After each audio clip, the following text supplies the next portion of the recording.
Olá, pessoal de instituições judiciárias e ética. Bem com vocês?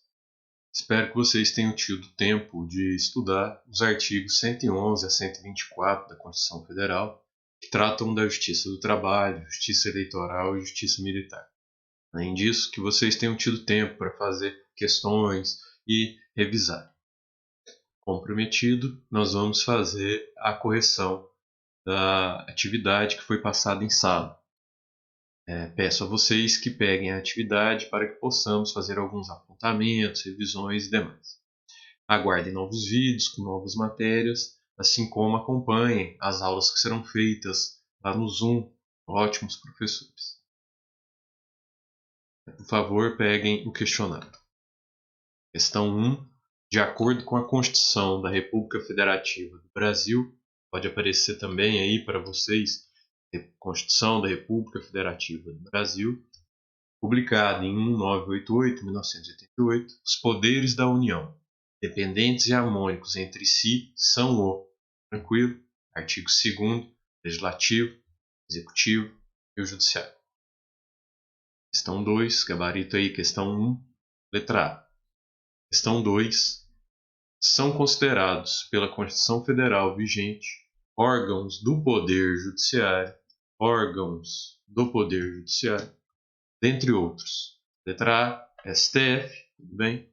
Tribunais e juízes desportivos, aí parece que exagerou. Nós vimos em sala que, nesse caso, não são considerados órgãos do Poder Judiciário. Letra B, o STJ, o STF e os tribunais e juízes de paz também não.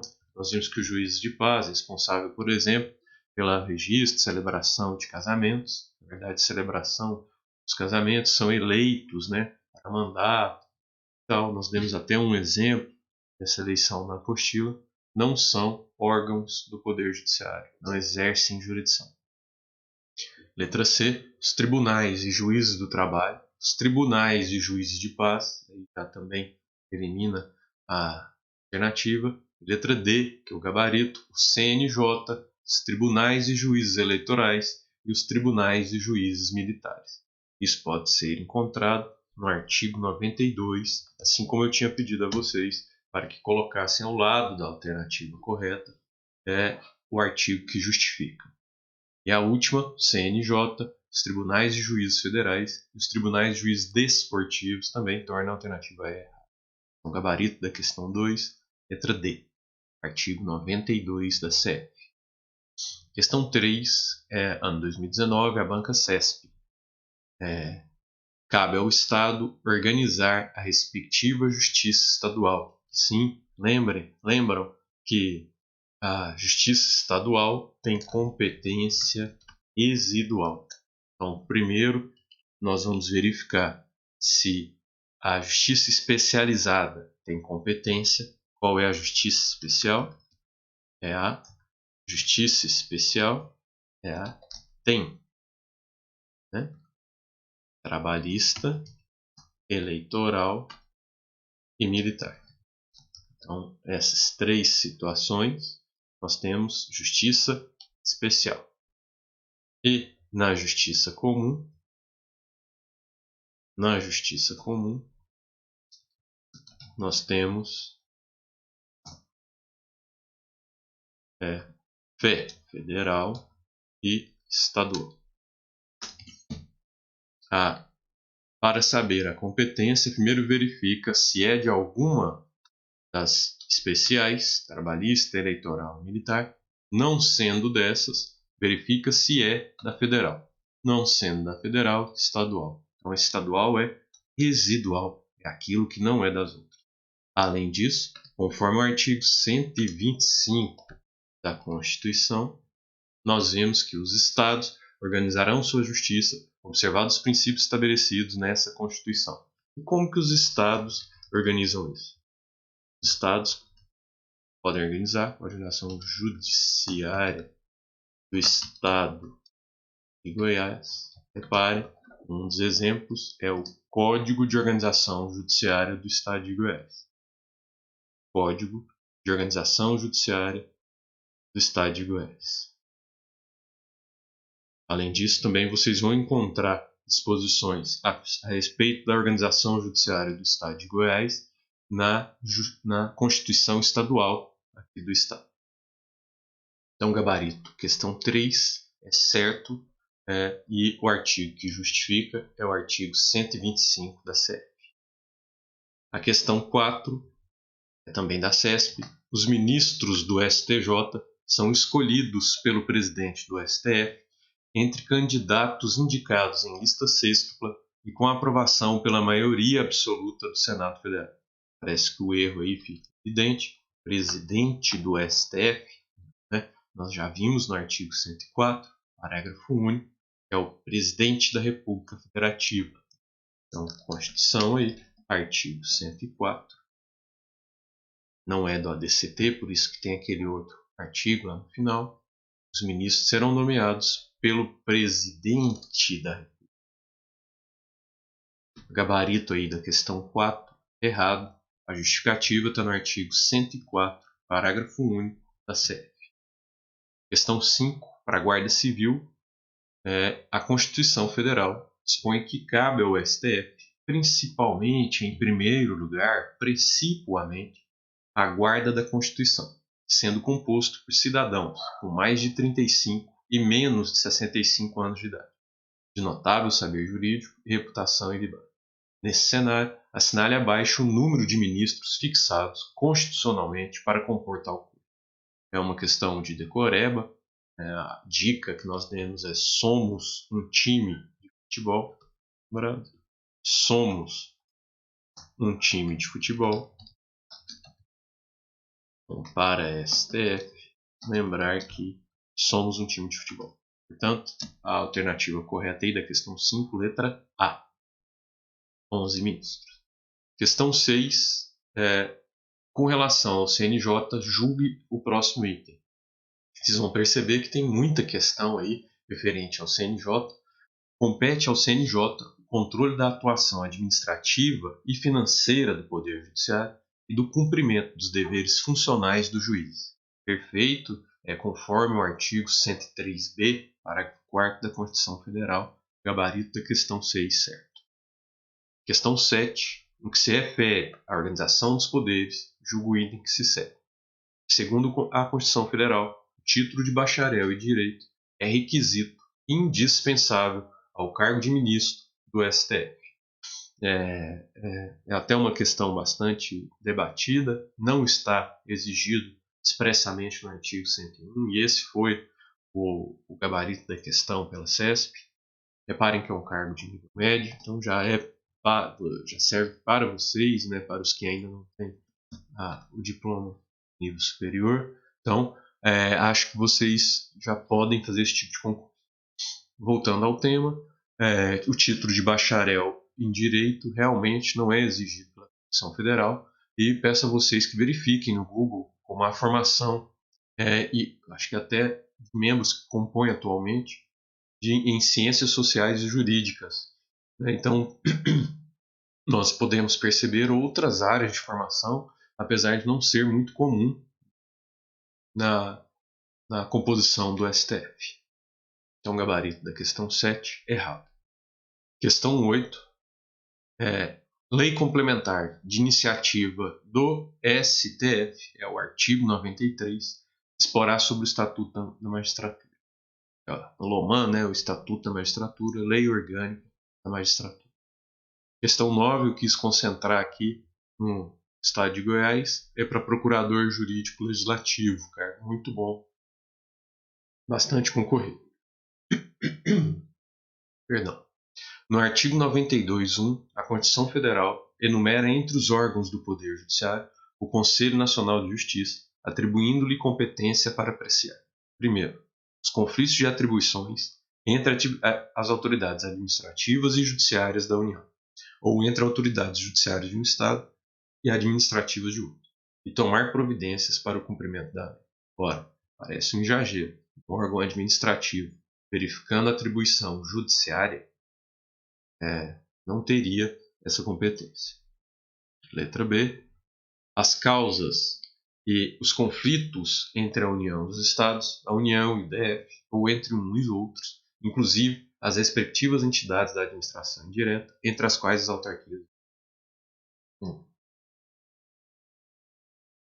Como poderia ser essa alternativa se ele tem competência administrativa? E aí vai apreciar causas. O CNJ exerce jurisdição? C. A legalidade dos atos administrativos praticados por órgãos do Poder Judiciário, podendo desconstituí-los, revê-los ou fixar prazo para providências necessárias ao cumprimento. Perfeito, né? É uma questão bastante difícil. Você tem que ter conhecimento do artigo 103b, em especial o parágrafo 4º. Em especial, compete ao Conselho controle da atuação administrativa e financeira do Poder Judiciário e o cumprimento dos deveres funcionais do juiz, cabendo-lhe, além de outras atribuições que lhe forem conferidas pelo Estatuto da Magistratura, zelar pela autonomia do Poder Judiciário, a observância do artigo 37 e apreciar o ofício mediante provocação à legalidade dos atos administrativos, desconstituí-los, revê-los ou fixar prazo para que se adotem as providências. Então lembre-se, o CNJ não exerce jurisdição, é de atividade administrativa. Não esqueçam também de dar uma olhada nessas outras funções. Uma que bastante cai é a do inciso 5, dever de ofício. De ofício, quer dizer, sem ser provocado ou mediante provocação. Os processos disciplinares, provocar é alguém ir lá e requerer isso, peticionar. De juízes ou membros de tribunais julgados há menos de um ano. Cuidado, se o tribunal local não estiver fazendo o seu papel, a corregedoria local não estiver fazendo o seu papel, o CNJ de ofício pode falar, opa, peraí, vamos puxar esse processo, revê-los, desde que seja feito, julgados há menos de um ano.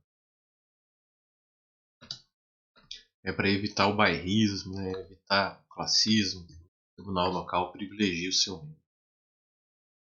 Então, gabarito aí da questão 9, letra C.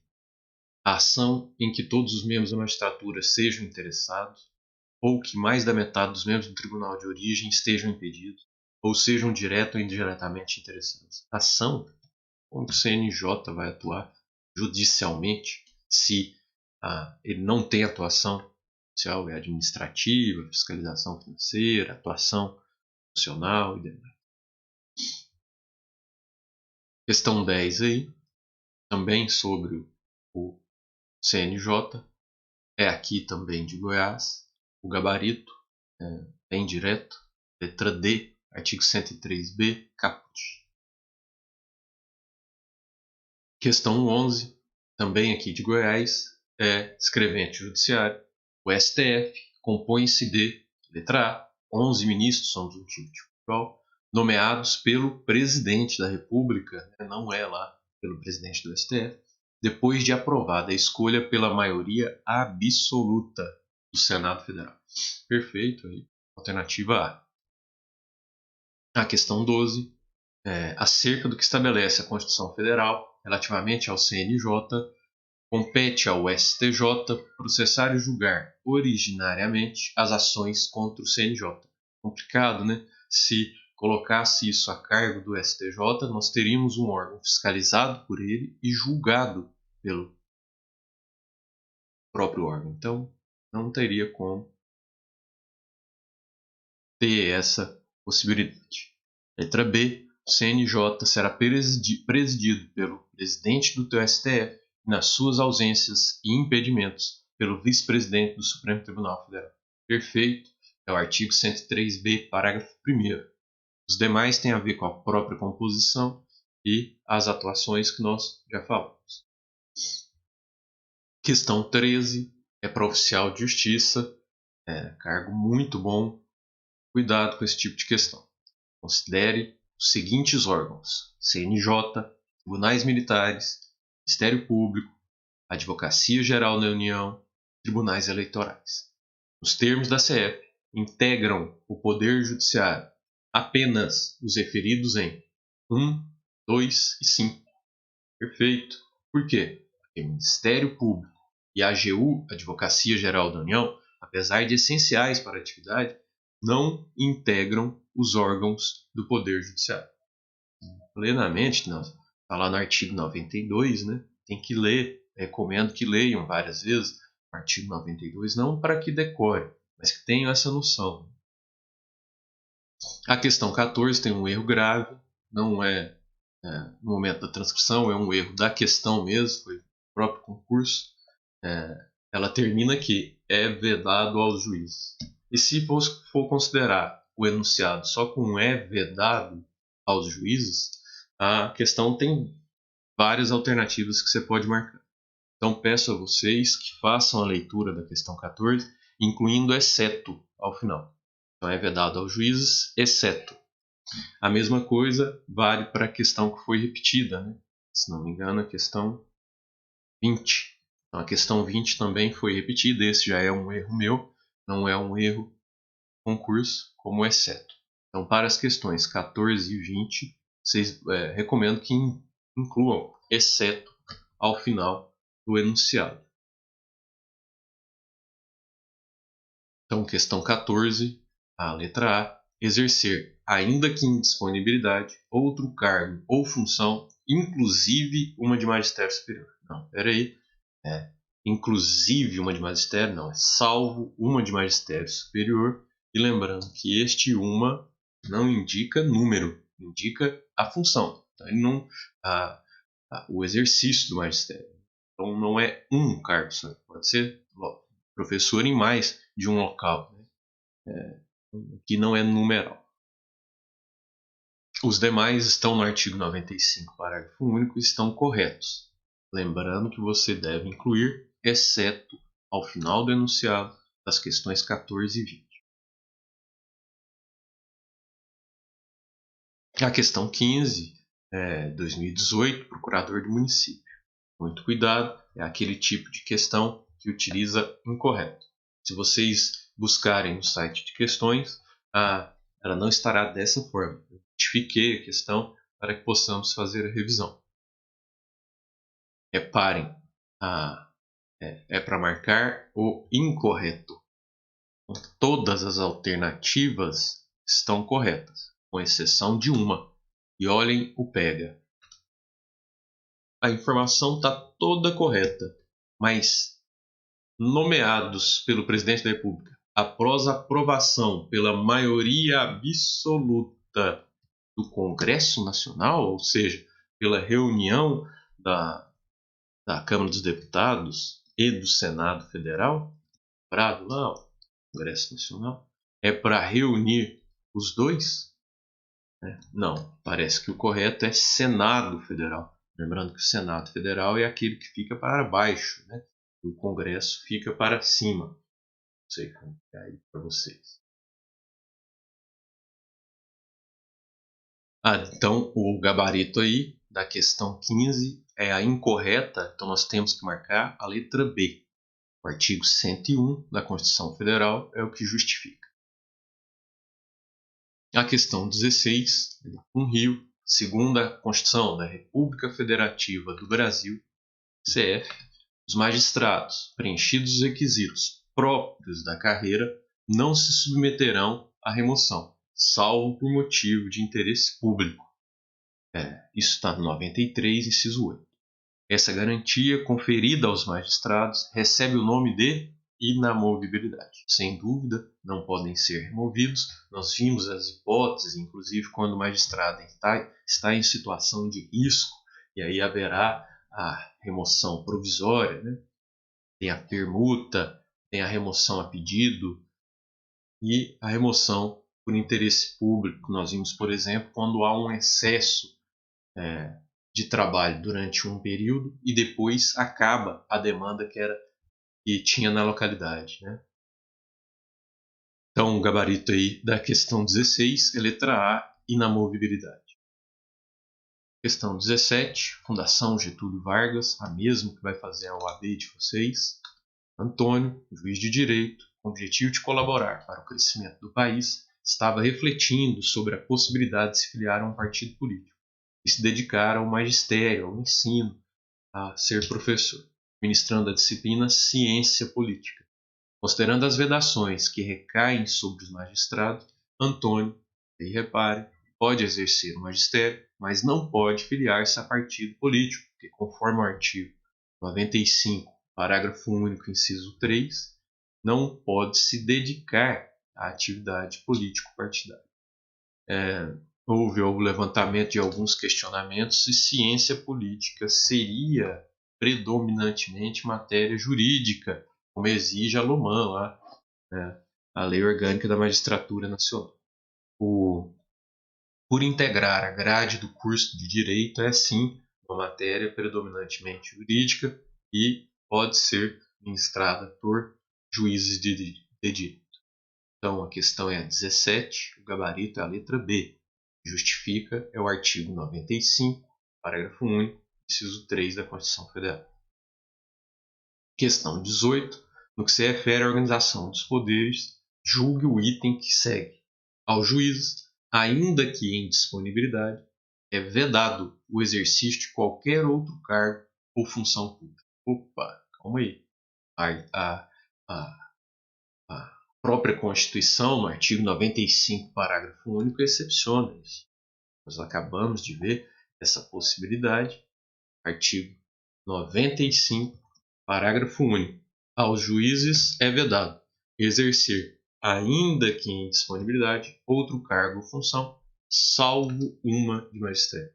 Lembrando que a disponibilidade é a situação do juiz que não está investido em determinada vara, em determinado local, mas que continua recebendo seus proventos, né, pelo prazo de 2 anos. Então, o gabarito da questão 18 é errado. A questão 19, se não me engano, também se repete.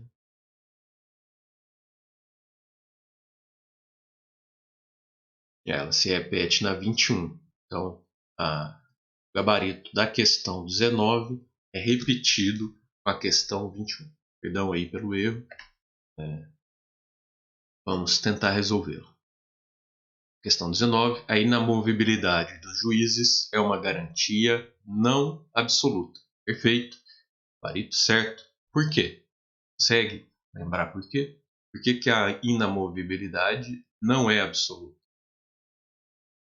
Exatamente. A inamovibilidade não é absoluta, porque pode ser necessária a remoção por interesse público.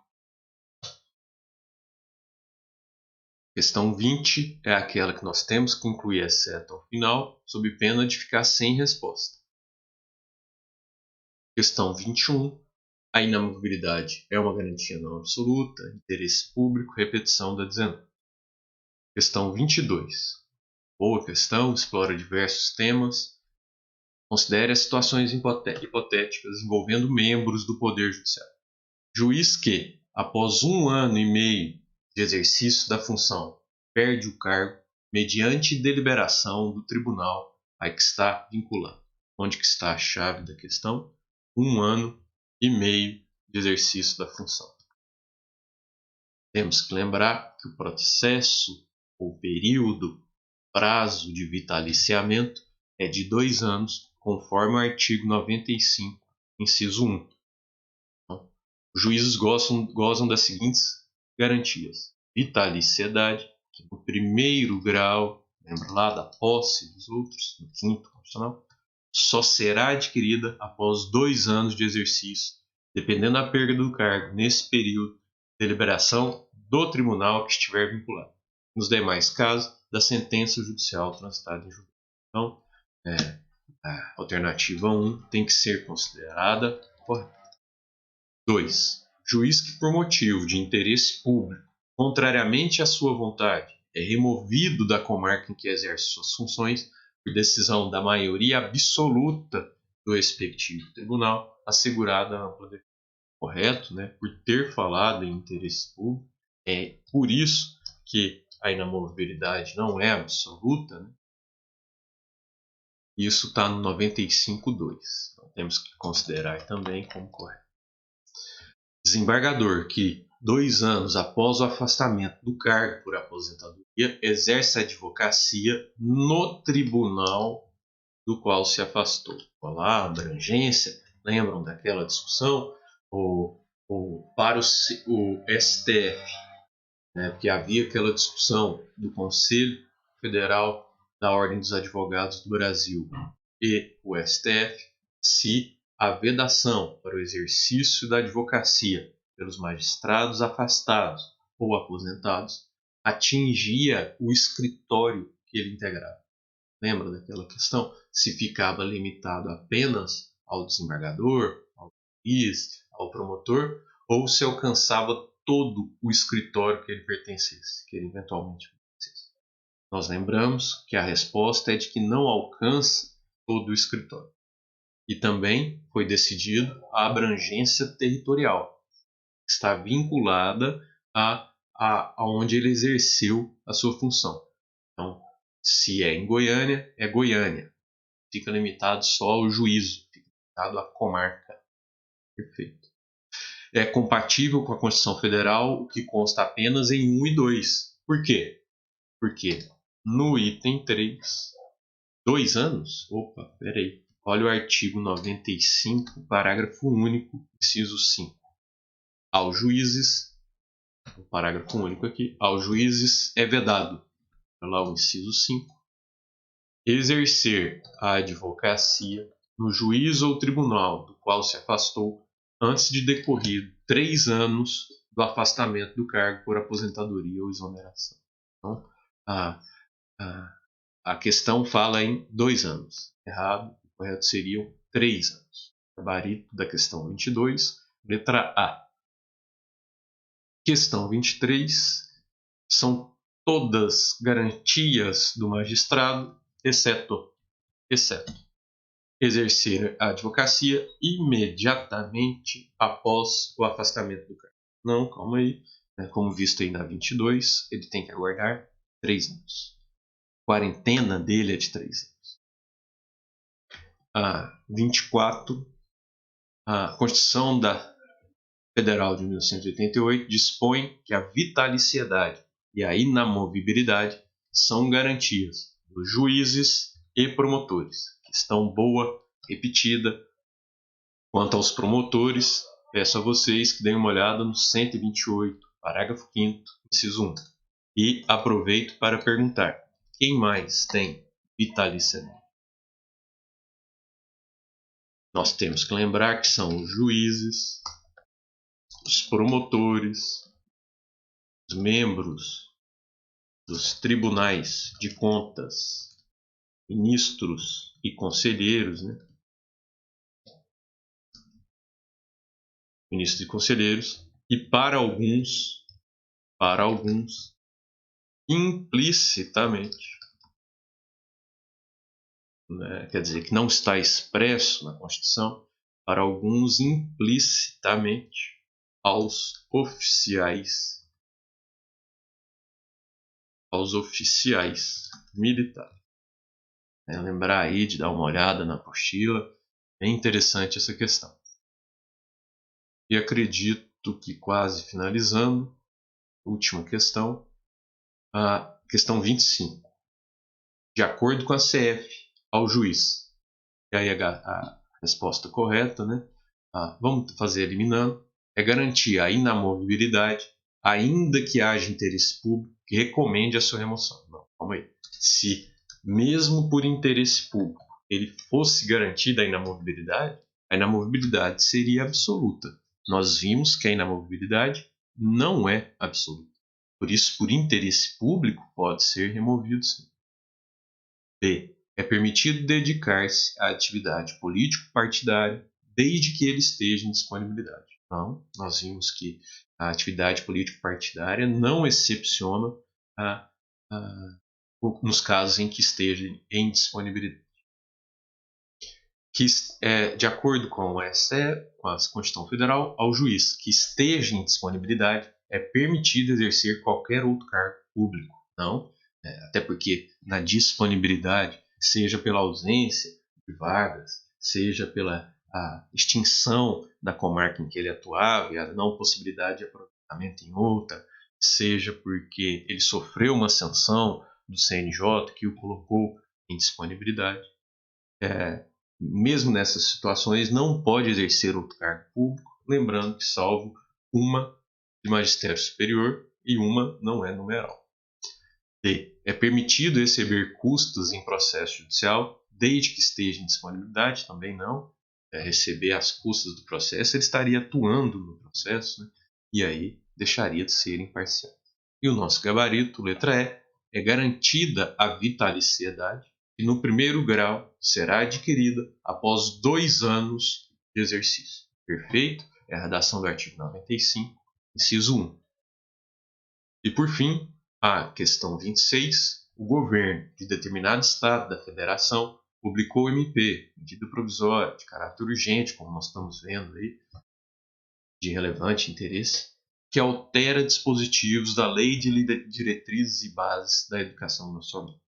Em protesto contra a referida MP, alguns estudantes do ensino médio do Estado ocuparam as escolas públicas, impedindo que os demais alunos frequentassem as aulas. O MP, Ministério Público Estadual, ingressou com medida judicial requerendo a imediata reintegração e desocupação das escolas invadidas. A medida judicial requerida foi deferida, concedida por um juiz de primeiro grau que tomou posse há 20 meses. Reparem, tempo passado, A com H, 20 meses. A respeito dessa situação hipotética e de aspectos constitucionais a ela relacionados, julgo o item seguinte. Na situação hipotética em apreço, caso tivesse praticado alguma irregularidade no exercício da função, o juiz poderia perder o cargo por deliberação do tribunal a que se encontra vinculado. Correto, né, pessoal? Se está há 20 meses, não cumpriu ainda o período de vitaliciamento, né, que seria de 2 anos. Então, há 20 meses, deliberação do tribunal a que se encontra vinculado. Cuidado, não confundam vitaliciamento com a estabilidade do servidor público, que é de 3 anos. O gabarito correto aí, deliberação por maioria absoluta do tribunal que estiver vinculado, questão correta. Gabarito 26, correto. Obrigado, pessoal. Espero que tenham gostado. Aguardem, por favor, o envio de outras questões. Agora nós vamos partir para o estudo novo da apostila. Eu vou disponibilizar o material em breve, né, no Google Classroom e tentarei comunicar também ao representante. Muito obrigado aí. Espero que todos estejam bem com os estudos.